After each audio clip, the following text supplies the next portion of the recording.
वंदे श्री गुरु तारणम। पिछले समय श्रावक की 18 क्रियाओं की चर्चा की श्रृंखला चल रही थी, जिसके अंतर्गत 3 प्रकार के पात्रों को 4 प्रकार के दान की चर्चा है।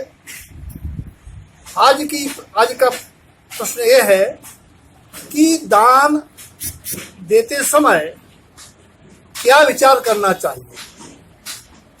दान छिपाकर देना चाहिए, छपाकर नहीं। प्रकृति का नियम है, यदि किसान अपने खेत में बीज डालकर मिट्टी से न ढके, न छिपाए, ऊपर ही खुला छोड़ दे, क्या होगा? या तो पक्षी दाना चुग जाएंगे, या वो अंकुरित ही नहीं होगा। अगर पूर्व से नमी है, अंकुरित होने पर सूख जाएगा। अभिप्राय ये है कि दान हमेशा गुप्त देना चाहिए, तभी वो दान फलता है। जिन और माया मान नहीं, नहीं सोयस की चाह, बेजन गुप्त भंडार में दारत द्रव्य अथाय। उनके द्रव्यों का भंडार भरा रहता है, पुण्यानुबंधी पुण्य बनता है। इसीलिए दान कभी भी अपने यश प्रतिष्ठा के नाम पर नहीं देना चाहिए, बल्कि आत्म कल्याण की भावना से देना चाहिए। दूसरी बात, दान देने में अभिमान नहीं करना चाहिए, बल्कि विचारना ये चाहिए। जैसा एक दृष्टांत, अकबर बादशाह के 9 रत्नों में रहीम खान खाना एक रतन वो दान देते थे, तो उनके नेत्र आंखें नीचे हो जाती थीं, और आज के कथनचित अज्ञानी जीव सिर ऊंचा करके नाक फुला के बता के मेरी बोली है, दान देते हैं। तो उनसे पूछा, सीखी कहाँ नवाबजू ऐसी तैनी देन, जो जो कर ऊंचो करे त्यों त्यों नीचे नेन। उन्होंने क्या जवाब दिया? देने हारे को और है, देवे दिन सोरेन, लोग मुझ पे भरम करें ताते नीचे नैन। ऐसा ही विचारना चाहिए।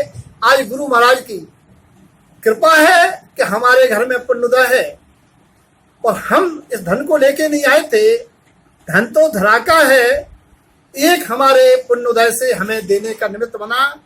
जो इस भाव से देते हैं उनका दान देना सार्थक है, क्योंकि दान शब्द अपने आप में 2 अक्षरों से बना है, दा और ना। दा माने दिया, ना माने मैंने नहीं, मैं निमित्त मात्र हूं। तो ऐसे भाव से देते हैं, उनका दान सार्थक है। अगली बात ये आई थी, एक प्रश्न आया कि आपने कहा कि दान न देने वाले गरीब और दान देने वाले विपत्तियों से मुक्त धनवान हो जाते हैं। इसका प्रमाण क्या है? वर्तमान युग में एक ही चरित्र के अंतर्गत, धन्य कुमार चरित्र में दोनों बातें आती हैं। अकृत पुण्य की पर्याय में दान न देने से, वो पूर्व पर्याय में दान न देने से अकृत पुण्य की पर्याय में निर्धनता, और अकृत पुण्य की पर्याय में दान देने से अगली धन्य कुमार की पर्याय में धनवान होने का प्रमाण एक प्रथमान युग से पठनीय है। और पात्रों को देख के कैसा लगना चाहिए? पात्रों को देख के, गुणी जनों को देख हृदय में मेरे प्रेम उमड़ आवे।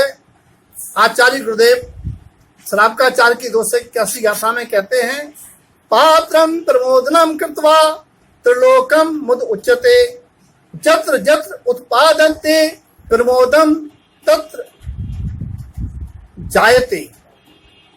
अभिप्राय यह है कि जो पात्रों के प्रति प्रमोद भाव लाते हैं, उन जीवों को इतना पुण्य बनता है कि तीनों लोकों में जहां वो जन्मेंगे, उन्हें वहां प्रमोद करने वाले जीव प्रमोद करेंगे, प्रमोद भाव करेंगे।